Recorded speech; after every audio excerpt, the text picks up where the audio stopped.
Welcome back to Mind Talk with Bobby Nkwanatsakhane. Before the break, we're having a discussion with Kilebohile, explaining to us and discussing how has life been after losing her only best friend. Kilebohile, thank you so much for opening up with us and just explaining to us and going through the journey with you. How has life been after losing your husband? You know, when you lose your best friend, especially when you have been with the person that long, it has been my entire adult life, and we have been through a lot together. So the minute we found out what worked for us as a couple, when I was my happiest, then God decided to take him. It has been a struggle for me ever since. I remember I was weighing 45 kilograms now. I was wearing size 6 dresses, and it took me 2 months before I could go back to work because I felt I had nothing to live for.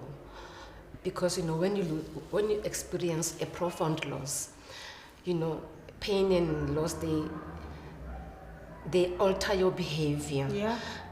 You know, because you look for something to hold on to. Yeah. And what I think I did most of the time, I was holding on to the memories because I didn't want to let go of them. It's the only thing that I had of us. And so it affected me a lot. Sometimes you just, you know, switch off. Like, I don't want to think about anything.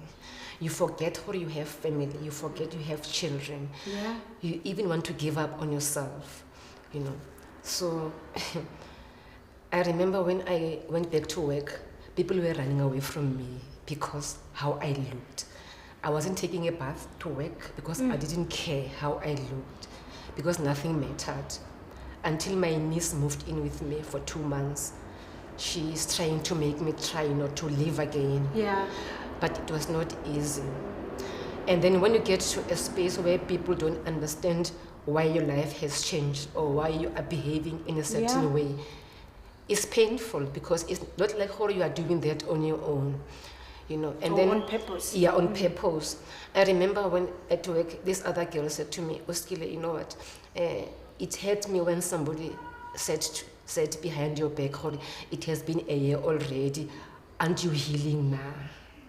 So when you hear things like that, you are scared to talk about your pain. You suppress your emotions and feelings because you're scared to be judged. Yeah.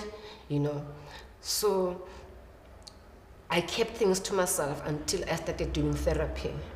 And then I know if I'm feeling some type of way, I have a therapist just a telephone call away. But sometimes you just need people around you to understand you are going through something.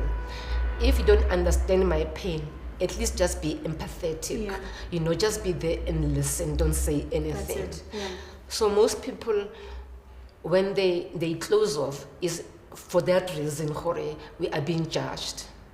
I remember at one point, after starting doing therapy, if I accomplish something and it makes me happy or I'm supposed to laugh, I would reprimand myself for I'm not supposed to be happy because I'm supposed to be this miserable person for the rest of my life sitting there by the corner.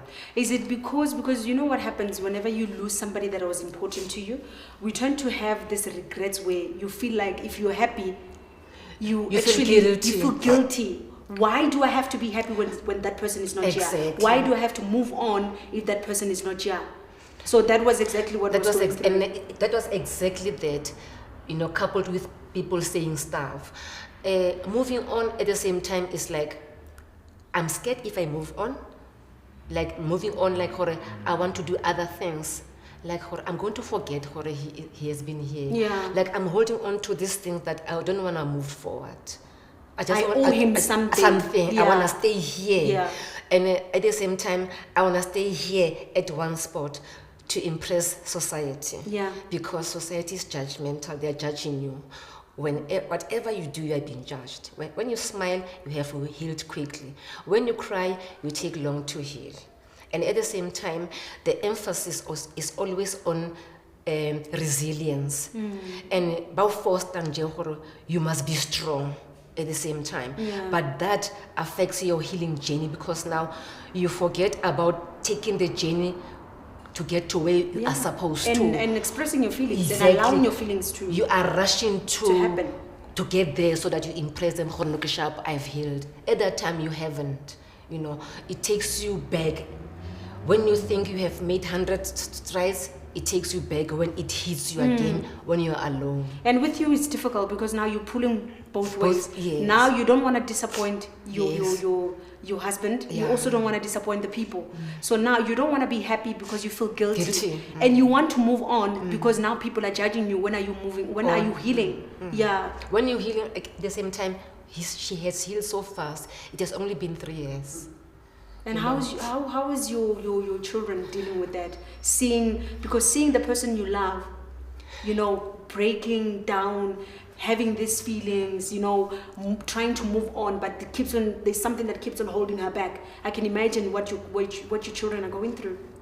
First of all, I would just love to say thank you to my in-laws. I don't think without them I could have survived this.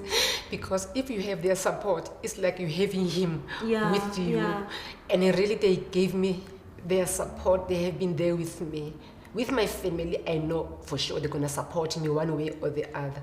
But for me to receive support from my in-laws was something that really helped me, with this process of healing. My children are more worried about me than themselves, because we were so close with my husband, like we were friends. So they always worry about me, especially Offense is the last one. Yeah.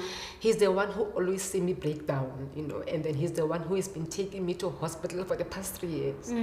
This is my first year that I haven't been to the hospital. So it's like my child is traumatized, but I don't know how to start for him to get healing for himself, because he wants to take care of me first, and then he can take care of himself. And he's only 24 this year. Yeah, but it's a difficult journey, to tell the truth. Today, it's the process of the journey, and I believe that today, when we end this episode, you'll be filled with knowledge and tips on how you can keep on moving forward and healing together with your children. And I hope that will happen to you. Thank you so much. After the break, we'll be joined by Rainy Mkato, a mental health specialist and a professional nurse, who's going to be giving us tips, knowledge, and just information on how Siskele can move forward and also support her kids as much as they've been supporting her. When we come back, we will speak to Umam Rainy.